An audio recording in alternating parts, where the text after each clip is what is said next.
Very good afternoon, welcome to hello doctor. ఇవాల్టి topic వచ్చి migraine. అసలు మైగ్రేన్ ఎందుకు వస్తుంది, మైగ్రేన్ వస్తే ట్రీట్మెంట్ ఏ విధంగా ఉంటుంది, వీటి మీద మాట్లాడడానికి మనతో పాటు ఉన్నారు హోమియో కేర్ ఇంటర్నేషనల్ నుంచి డాక్టర్ ఇనామ్ గారు. మీరు కూడా డాక్టర్తో మాట్లాడాలి అనుకుంటే స్క్రీన్ మీద డిస్ప్లే అవుతున్న నెంబర్స్ చూసి కాల్ చేయొచ్చు. Hello doctor. హలో అండి. బేసిక్గా మైగ్రేన్ అంటే ఏంటి? మైగ్రేన్ అంటే ఇది ఒక సివియర్ హెడేక్ అన్నమాట. నార్మల్ హెడేక్స్ కూడా మనకు వస్తాయి, సైనసైటిస్లో కానివ్వండి, లేదంటే వేరే ప్రాబ్లమ్స్లో స్లీప్లెస్నెస్ మూలన. కానీ ఈ మైగ్రేన్ హెడేక్ అంటే చాలా క్రానిక్ అండ్ సివియర్ ప్రాబ్లం అన్నమాట. మైగ్రేన్ హెడేక్ వస్తే జనాలు అనేది వాళ్ళకు డిఫరెంట్ ఒక రూమ్లో లాక్ చేసుకొని ఏ సపోర్ట్ లేకుండా, ఇలాంటి లైట్ లేకుండా ఉండడం అనేది ఇష్టపడతారనమాట. సో ఆ రేంజ్లో ఈ హెడేక్ అనేది ఉంటుందన్నమాట. ఇప్పుడు మైగ్రేన్ హెడేక్ని ఎలా ఐడెంటిఫై చేయాలి అండ్ మైగ్రేన్ హెడేక్ ఎలా ఉంటుంది, ఏమైనా స్టేజెస్ ఉంటాయా అన్నట్లు చూసుకుంటే, migraine headaches easy to identify. ఎలా అంటే ఇది యూనిలాటరల్ హెడేక్స్ ఉంటాయి. యూనిలాటరల్ అంటే వన్ సైడెడ్ హెడేక్, ఒకటే సైడ్ అనేది తల నొవ్వడం జరుగుతూ ఉంటుంది. అండ్ ఈ వన్ సైడెడ్ అనేది కొంతమందికి ఈ ఏరియా కూడా ఉంటుంది, టెంపుల్స్ అంటాం మనం దీనికి, ఈ ఏరియా కానీ. అండ్ కొంతమందికి ఏంటంటే ఇక్కడ కూడా నొప్పి రావడం, మెడ కూడా నొప్పి రావడం అనేది కొంతమందికి జరుగుతూ ఉంటుంది. మ్యాక్సిమం కామన్గా ఏం జరుగుతుందంటే one sided, either right side లేదంటే లెఫ్ట్ సైడ్. కొంతమందికి ఎలా ఉంటుంది, రైట్ సైడ్ ఉంటుంది, కొంచెం సేపు ఉంటుంది, మళ్ళీ లెఫ్ట్ సైడ్కి షిఫ్ట్ అయిపోవడం అనేది జరుగుతుంది. సో అలా కూడా కొంతమందికి ఉంటుంది. అండ్ ఓన్లీ హెడ్ మాత్రమే నొప్పి రావడం కొంతమందికి జరుగుతుంది. కొంతమందికి ఏంటంటే హెడ్తో సహా మళ్ళీ చెవు దగ్గర, మెడ దగ్గర, ఈ టెంపుల్స్ దగ్గర కూడా నొప్పి అనేది రావడం జరుగుతూ ఉంటుంది అన్నమాట. ఇది మనకు హెడేక్లో క్లాసికల్ సిమ్టమ్స్ ఇలా ఉంటాయి. దీంతో సహా వాళ్ళకు వామిటింగ్ సెన్సేషన్ అనేది ఉంటుందన్నమాట. నాషియాటిక్ ఫీలింగ్ అంటాం దానికి. అండ్ కొంతమందికి వామిటింగ్స్ అవుతాయి కూడా.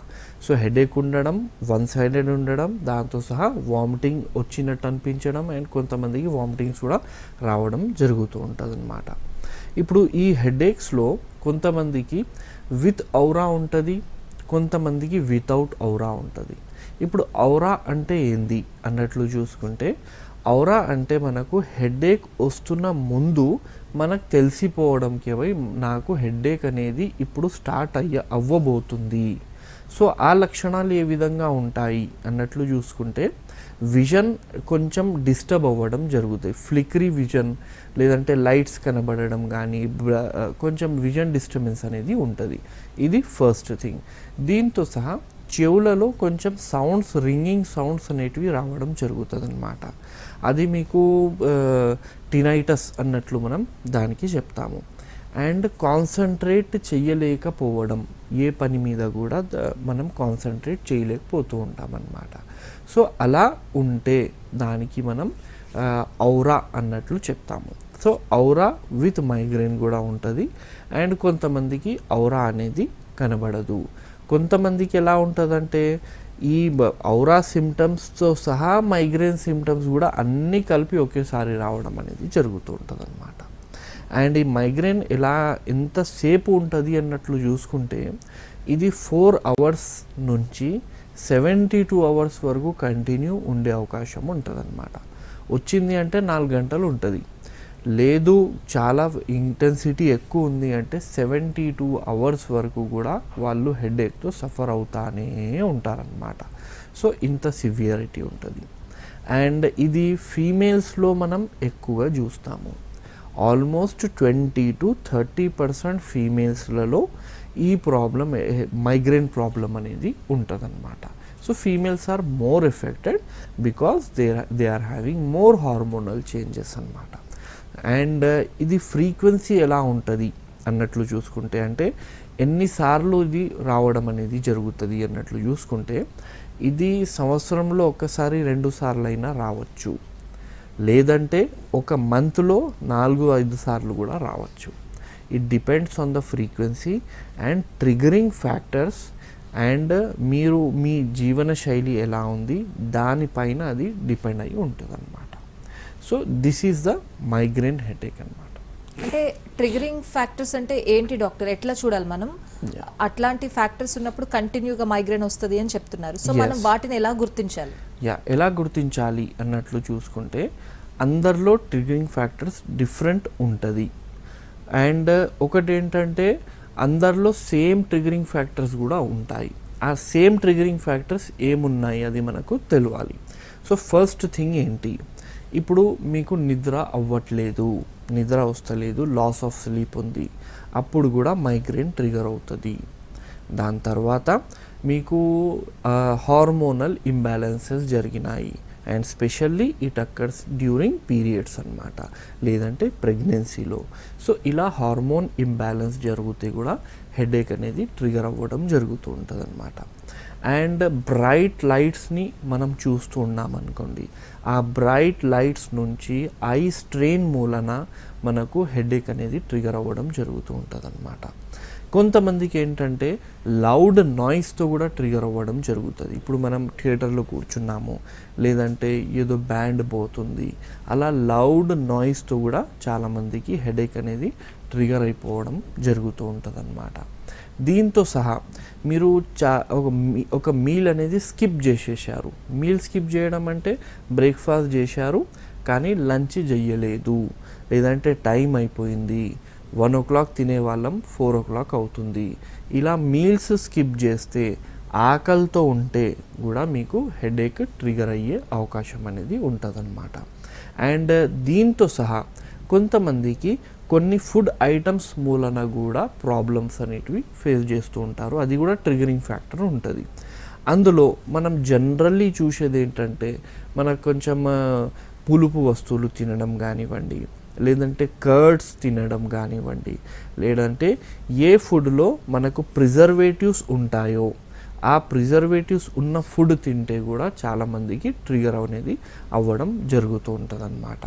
అండ్ కొంతమందికి స్ట్రాంగ్ స్మెల్తో కూడా ట్రిగర్ అవ్వడం జరుగుతుంది. నార్మల్ పర్ఫ్యూమ్స్ అవి యూజ్ చేస్తే ఏం కాదు, బట్ స్ట్రాంగ్ పర్ఫ్యూమ్స్ ఒకవేళ ఎవరైనా యూజ్ చేశారు, వాళ్ళకు ఆ స్మెల్ వచ్చింది, not only perfumes, any kind of good or any kind of bad strong smell అలా రావడం జరిగిందనుకోండి, వాళ్ళకు హెడేక్ అనేది ట్రిగర్ అయిపోవడం జరుగుతూ ఉంటుంది అన్నమాట. సో ఈ ట్రిగరింగ్ ఫ్యాక్టర్స్ అనేటివి మనకు తెలిసినవి, అంటే అందరిలో ఇవి ఎక్కువగా చూస్తూ ఉంటాము. And it also depends upon a వెదర్లో మనం ఉన్నాము. వై? బికాస్ ఎండలో ఎక్కువగా ఎక్స్పోజ్ అవుతే కూడా మైగ్రేన్ చాలామందికి వచ్చే అవకాశం ఉంటుంది.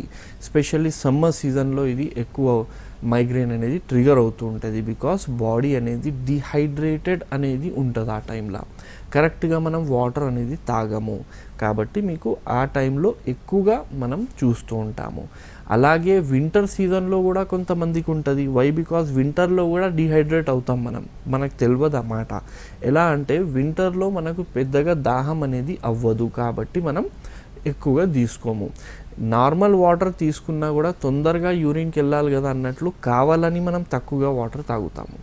అలా కావాలని తక్కువ వాటర్ తాగడం మూలన ఏమవుతుందంటే మీ బాడీ డిహైడ్రేట్ అవుతుంది, దానివల్ల కూడా మనకు ట్రిగర్ అయ్యే అవకాశం ఉంటుంది. అండ్ దీంతో సహా హెడ్ బాత్, కొంతమందికి హెడ్ బాత్ చేసిన తర్వాత కూడా వాళ్ళకు ట్రిగర్ అయ్యే అవకాశం అనేది ఉంటుంది. సో వెంటనే ఏంటంటే మనం హెడ్ బాత్ చేసిన తర్వాత better go for a hot water bath అనమాట. దాని తర్వాత ఇన్స్టాంట్లీ ఇమీడియట్లీ మీరు దానికి బ్లోవర్తో డ్రై చేసుకోవాలి. సో ఈ ట్రిగరింగ్ ఫ్యాక్టర్స్ ఉన్నాయి. ఈ ట్రిగరింగ్ ఫ్యాక్టర్స్ మ్యాక్సిమం అందరిలో మనం చూస్తూ ఉంటాము. ఇప్పుడు ఇంటెన్సిటీ ఎక్కువ ఉన్న వాళ్ళలో ప్రతి చిన్న దానికి కూడా హెడేక్ స్టార్ట్ అయిపోవడం జరుగుతుంది. అది టెన్షన్ కానివ్వండి, స్ట్రెస్ కానివ్వండి, ఏడుపు కానివ్వండి, ఆలోచనలు కానివ్వండి, ఏదైనా ఇలా ఉన్నా కూడా వాళ్ళకు హెడేక్ స్టార్ట్ అవ్వడం అనేది జరుగుతుంది. సో దీని నుంచి ఏంటంటే మనం సోషలైజ్ అవ్వలేకపోతాము. ఇవైతే ట్రిగరింగ్ ఫ్యాక్టర్స్, ట్రిగర్ అవుతుంది దీని నుంచి. అయిన తర్వాత మనం ఎక్కడైనా కలవడానికి, ఎవరితో అయినా మాట్లాడాలి, ఏదైనా అటెండ్ చేయాలి, జాబ్ చేయాలంటే కూడా చేయలేకపోతామన్నమాట.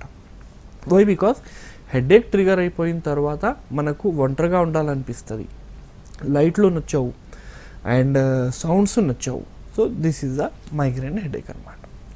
బేసిక్గా ఎవరైనా మైగ్రేన్ హెడేక్తో బాధపడే వాళ్ళు చెప్తూ ఉంటారు అసలు ఎవరికి రాకూడదు ఇలాంటిది అని చెప్పి వాళ్ళు డైరెక్ట్గా ఫీల్ అవుతారు కాబట్టి చెప్తూ ఉంటారు.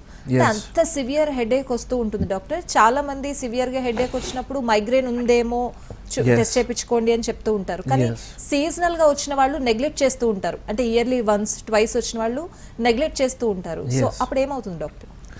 ఏం లేదండి, ఇప్పుడు చూడండి ఫ్రీక్వెంట్గా వస్తుంది అంటే టెస్ట్లు చేసుకోండి అని హౌఎవర్ జనాలు చెప్తారు. బట్ టు బి ఫ్రాంక్ దీనికి ఎలాంటి టెస్ట్లు ఉండవు. మైగ్రేన్ తెలుసుకోవాలి అంటే చాలామంది డాక్టర్స్ ఫస్ట్ ఏం చేస్తారంటే ఈ హెడేక్ మైగ్రేన్ మూలనానే వస్తుందా లేదంటే తలలో ఇంకా వేరే ప్రాబ్లం ఏమైనా ఉందా అన్నట్లు చూసుకోవడానికి, వేరే ప్రాబ్లం ఏమైనా ఉందా అని చూసుకోవడానికి టెస్టులు చేస్తారు.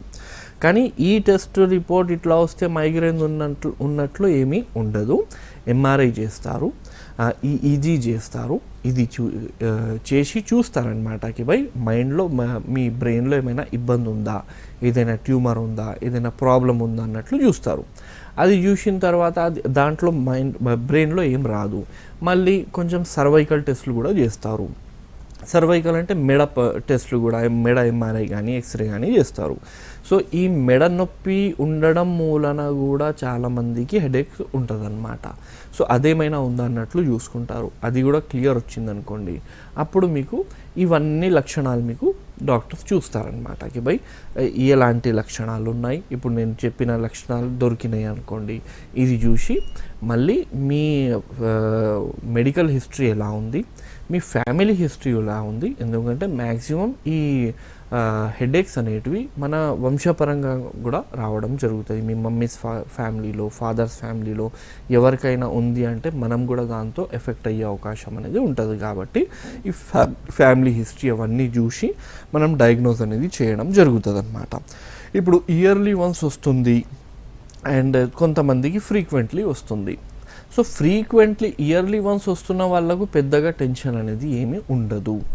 బట్ ఫ్రీక్వెన్సీ ఎక్కువ ఉంది, నెలలో ఖచ్చితంగా వాళ్ళకు ఇబ్బంది అవుతుంది అంటే what they have to do is they have to avoid the triggering factors. ఇప్పుడు వాళ్ళకి తెలిసి ఉంటుంది కేవై దీని నుంచి నాకు ప్రాబ్లం వస్తుంది అన్నట్లు. సో అవి మీరు అవాయిడ్ చేయాలి. అవి అవాయిడ్ చేస్తే మీకు ఈ ఫ్రీక్వెన్సీ అనేది తక్కువ అవడం జరుగుతుంది. And here comes homeopathic treatment అనమాట. హోమియోపతిక్ ట్రీట్మెంట్ ఏంటంటే ఈ ఎలర్జన్తో, ఈ ట్రిగరింగ్ ఫ్యాక్టర్స్తో హెడేక్ ఎవరికైనా అవుతుంది అంటే దానికి ఒక మెడిసిన్ ఇవ్వాలి అన్నట్లు మన దగ్గర ఉంటుంది అనమాట హోమియోపతిలో. ఇప్పుడు సౌండ్లతో ఎవరికైనా ఇబ్బంది అవుతుంది, ఎక్కువగా సౌండ్ వింటే వాళ్ళకి ఇబ్బంది అవుతుంది, హెడేక్ వస్తుంది అంటే ఒక మెడిసిన్ ఉంటుంది.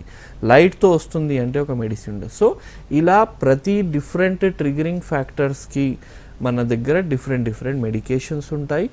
దానివల్లనే హోమియోపతిలో ఈ మైగ్రేన్ అనబడే ప్రాబ్లంకి, ఈ హెడేక్స్కి చాలా మంచి మెడికేషన్స్ అవైలబుల్ ఉన్నాయి. చాలామంది ఏమంటారంటే మైగ్రేన్ వచ్చిందనుకోండి లైఫ్ లాంగ్ ఉంటుందండి, అది దానికి ట్రీట్మెంట్ కరెక్ట్గా ఉండదు అండ్ వచ్చినప్పుడు మాత్రం మీరు మందులు వేసుకోవాలి. సో అది హోమియోపతిలో కాదట్లా. హోమియోపతిలో దీనికి ట్రీట్మెంట్ ఉంటుంది, పూర్తిగా తక్కువ కూడా అవ్వడం అనేది జరుగుతుంది అన్నమాట. Alright doctor. సో మైగ్రేన్ వచ్చిన ప్రతి ఒక్కరికి ఆస్తమా వచ్చే ఛాన్సెస్ ఉంటాయా డాక్టర్? రెండు డిఫరెంట్ కాన్సెప్ట్స్. ఇది రెండు డిఫరెంట్ అండి. Migraine is a different thing, migraine is a neurological thing అనమాట. ఇది బ్రెయిన్ నర్వ్స్ అనేటివి కొన్ని ఇంపల్సెస్, రాంగ్ ఇంపల్సెస్ పంపడం మూలన ఈ ప్రాబ్లం మనకు ట్రిగర్ అవ్వడం జరుగుతూ ఉంటుంది. And asthma is a respiratory problem.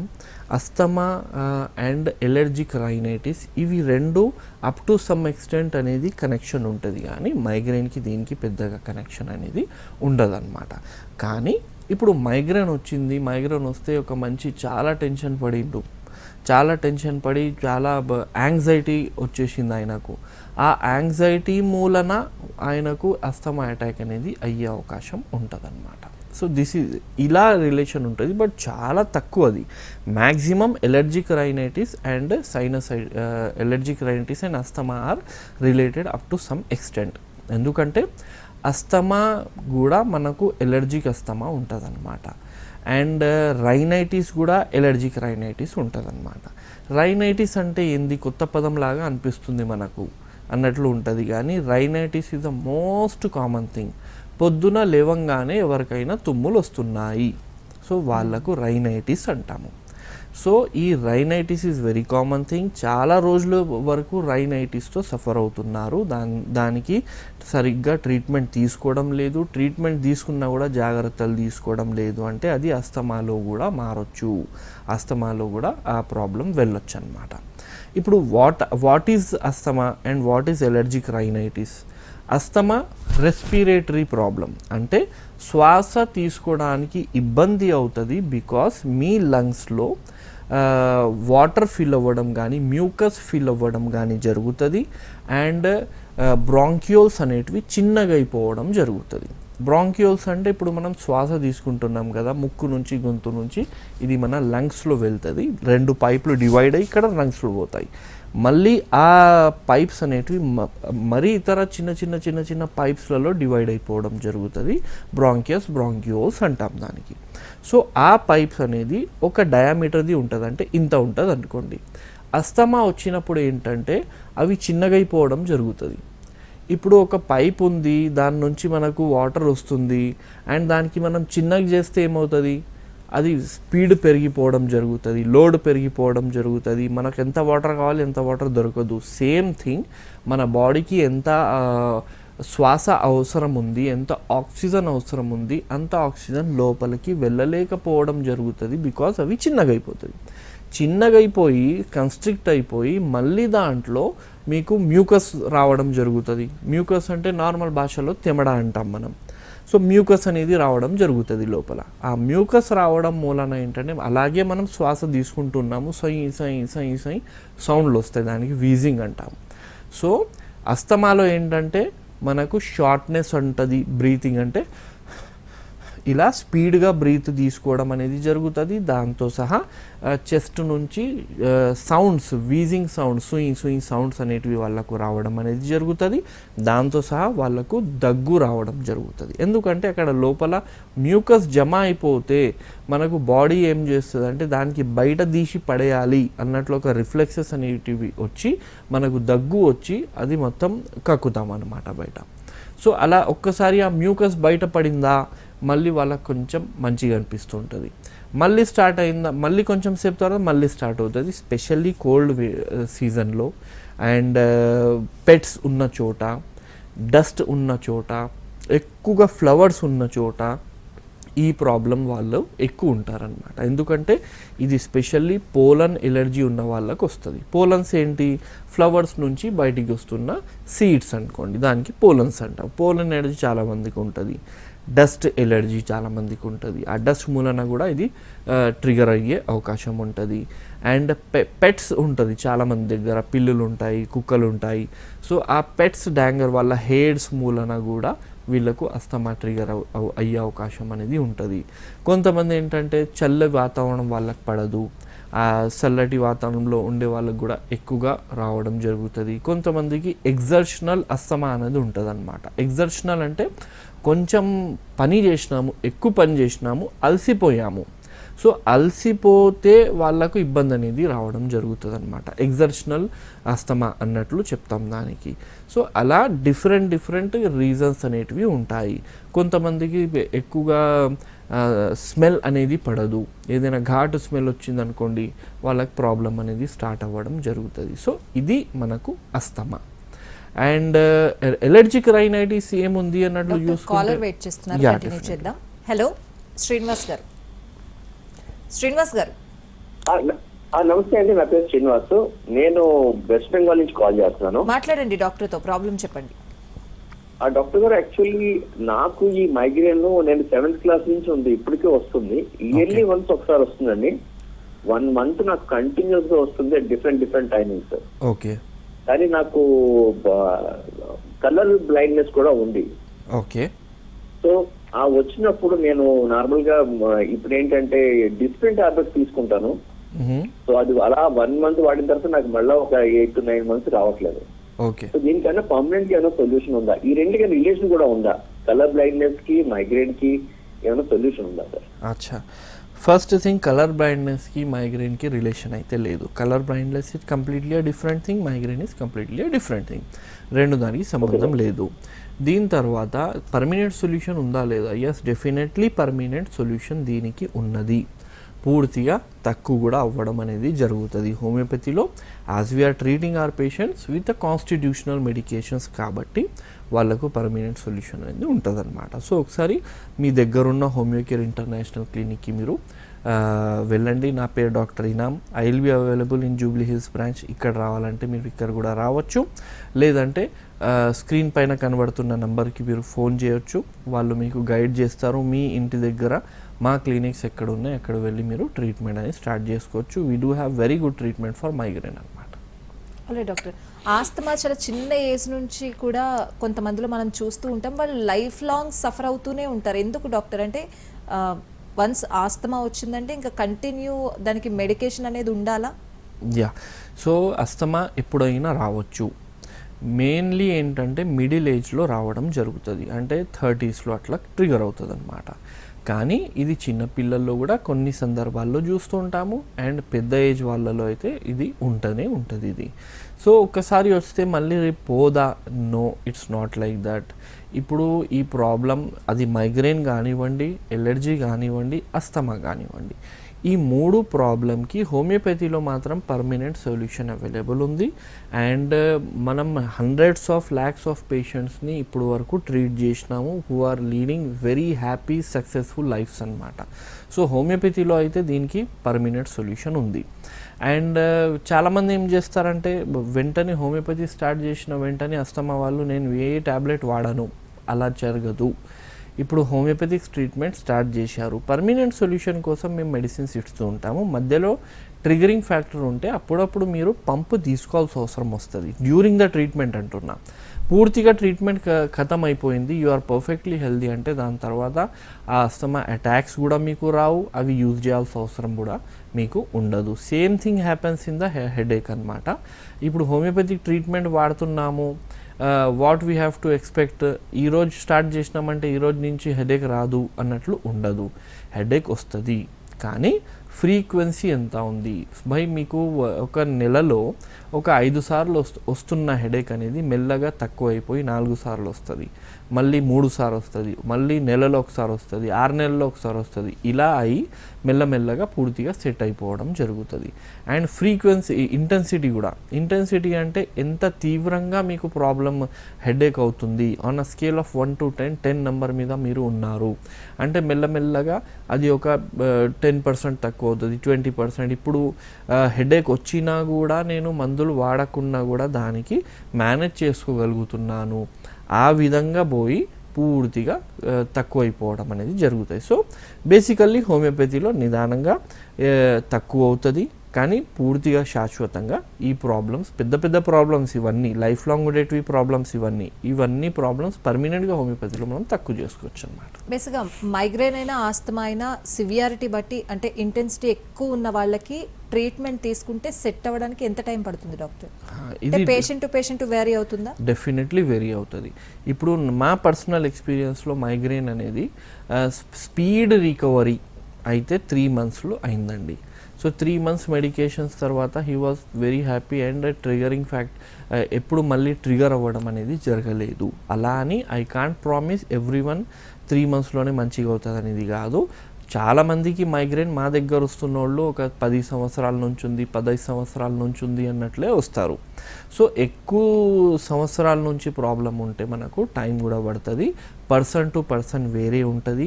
And కొంతమందికి కొన్ని ట్రిగరింగ్ ఫ్యాక్టర్స్ మాత్రమే ఉంటాయి, కొంతమందికి ట్రిగరింగ్ ఫ్యాక్టర్స్ చాలా ఎక్కువ ఉంటుంది. ఇప్పుడు ఇందులో ఒక ట్రిగరింగ్ ఫ్యాక్టర్ ఉంది కి బై ఎక్కువగా నాయిస్ వింటే, అంటే శబ్దాలు ఎక్కువగా వింటే, సౌండ్ ఎక్కువగా వింటే ప్రాబ్లం వచ్చేస్తుంది అన్నట్లు. ఇది కొంతమందిలో ఎలా ఉంటుందంటే ఒక 4 పక్కన కూర్చొని మాట్లాడుతుంటే కూడా హెడేక్ స్టార్ట్ అవుతుంది, అంత సెన్సిటివ్ ఉంటారు వాళ్ళు. సో అలాంటి మనుషులలో, అలాంటి పేషెంట్స్లలో మనకు టైం కొంచెం ఎక్కువ పడవచ్చు. So time totally depends upon how their body is responding and ఎంత సివియారిటీ, ఎంత తీవ్రత ఉంది దాన్ని బట్టి ఉంటుందన్నమాట. అండ్ డాక్టర్, ఆస్తమా పేషెంట్ ఇంట్లో ఉంటే ఖచ్చితంగా వాళ్ళ ఇంట్లో ఇన్హేలర్ పంప్స్ మీరు చెప్పినట్లు డెఫినెట్ గా ఉంటాయి అనేది ఒకటి. సో లైఫ్ లాంగ్ వాటితో అవసరం ఉండాల్సిందేనా పడదు. Doctor? If at all you are not taking homeopathic treatment, మీరు హోమియోపతిక్ ట్రీట్మెంట్ వాడతలేరు అంటే మీ ఇంట్లో ఇన్హేలర్స్ ఖచ్చితంగా లైఫ్ లాంగ్ పెట్టుకోవాలి. మీరు ఎప్పుడైనా ప్రాబ్లం వస్తుంది, వచ్చినప్పుడు మాత్రం యూజ్ చేయాలి. కానీ ఒకవేళ you are using homeopathic treatment అయిపోయింది అంటే మీకు ఇన్హేలర్స్ కానీ అవన్నీ లైఫ్ లాంగ్ మీకు ఏమీ అవసరం పడదు. You will be completely free from all those things అన్నమాట. బేసిక్గా ఈ ప్రాబ్లమ్స్ ని అంటే చిన్న చిన్న ప్రాబ్లమ్స్ సీజనల్ గా వచ్చేవి వస్తూ పోతూ ఉంటాయని Yes, అవి ఎవరైతే ఖచ్చితంగా నెగ్లెక్ట్ వస్తాయి. చేస్తారో వాళ్ళకి ఏం చెప్తారు డాక్టర్? ఇప్పుడు చూడండి, సీజనల్ మనకు ఖచ్చితంగా వస్తుంది, దానికి మనం ఏం చేయలేము. But lead a happy life style and good life స్టైల్లో ఏముంటుంది, మ్యాక్సిమం ఇప్పుడు వస్తున్న వ్యాధులు మనం తెప్పించుకుంటున్నాం అన్నమాట మన జీవనశైలి మూలన. ఫస్ట్ టైంకి వండుకోవాలి, అది మనం చేస్తలేము. టైంకి తినాలి, అది కూడా మనం కరెక్ట్గా చేస్తలేము. సో మీ స్లీప్ సైకిల్ మంచిగా చేసుకోవాలి, హెల్దీ ఫుడ్ అనేది మీరు తినాలి. ఇవి రెండు చేస్తే మనకు పెద్ద పెద్ద వ్యాధులు, చిన్న చిన్న వ్యాధులు ఇవన్నీ దీనికి మనం అవాయిడ్ చేసుకోవచ్చు. కరెక్ట్గా పండుకోకపోతే ఇమ్యూనిటీ డౌన్ అయిపోవడం జరుగుతుంది, హార్మోనల్ ఇంబ్యాలెన్సెస్ వస్తాయి, దాని మూలన మనకు మైగ్రేన్ కూడా రావచ్చు, దాని మూలన మనకు అస్తమా కూడా ట్రిగర్ అవ్వచ్చు, దాని మూలన మనకు హార్మోనల్ ఇంబ్యాలెన్సెస్ అయ్యి ఫీమేల్స్లో పీరియడ్స్ ప్రాబ్లం కూడా రావచ్చు. సో ఇలా మల్టిపుల్ ప్రాబ్లమ్స్ అనేటివి రావడం జరుగుతుంది. కరెక్ట్గా తింటలేము, కరెక్ట్గా తినకపోతే మనకు దీని నుంచి మైగ్రేన్ కూడా ట్రిగర్ అయ్యే అవకాశం ఉంటుంది. హెల్దీ ఫుడ్ తింటలేము, దాని మూలన మనకు గ్యాస్ట్రిక్ డిస్టర్బెన్సెస్ స్టార్ట్ అవ్వచ్చు, గ్యాస్ట్రిక్ అల్సర్స్ కానీ అలాంటివి రావచ్చు, కాన్స్టిపేషన్ అవ్వచ్చు, మళ్ళీ దాని నుంచి మళ్ళీ హెడేక్ ట్రిగర్ అవ్వచ్చు. అండ్ కాన్స్టిపేషన్ కొంతమందికి గ్యాస్ట్రిక్ డిస్టర్బెన్సెస్ మూలన ఈ ఎక్కువగా యాసిడిటీ మూలన కూడా వాళ్ళకు ఇబ్బంది అనేది అస్తమా ఇబ్బంది అనేది ఎక్కువ అయ్యే అవకాశం ఉంటుంది. సో ఎవ్రీథింగ్ ఈజ్ ఇంటర్లింక్డ్ ఉంటుంది అనమాట. మెయిన్లీ లైఫ్ స్టైల్ మంచిగా ఉంటే మనకి ఏం ప్రాబ్లం రాదు. లైఫ్ స్టైల్ కొంచెం ఖరాబ్ అయిపోయిందా మీకు అన్ని ప్రాబ్లమ్స్ వచ్చే అవకాశం ఉంటుంది. సో మంచిగా లైఫ్ స్టైల్ లీడ్ చేయాలంటే రెండు థింగ్స్, కరెక్ట్ డైట్ కరెక్ట్ ఉండాలి, స్లీప్ కరెక్ట్ ఉండాలి. ఫోన్కి రీఛార్జ్ లేకపోతే మనం ఎలా యూజ్ చేయలేము, అలాగే మనం కూడా మంచిగా 7 to 8 hours పండుకోకపోతే, టైంకి పండుకోకపోతే, ఎప్పుడు పడితే అప్పుడు కాదు, టైంకి పండుకోకపోతే ప్రాబ్లమ్స్ ఏర్పడతాయి అన్నమాట. Already doctor migraine, asthma, rhinitis గురించి చాలా క్లియర్గా డీటెయిల్గా ఎక్స్ప్లెయిన్ చేశారు. థ్యాంక్ యూ వెరీ మచ్ అండి. ఇది వాళ్ళ హలో డాక్టర్, నమస్తే.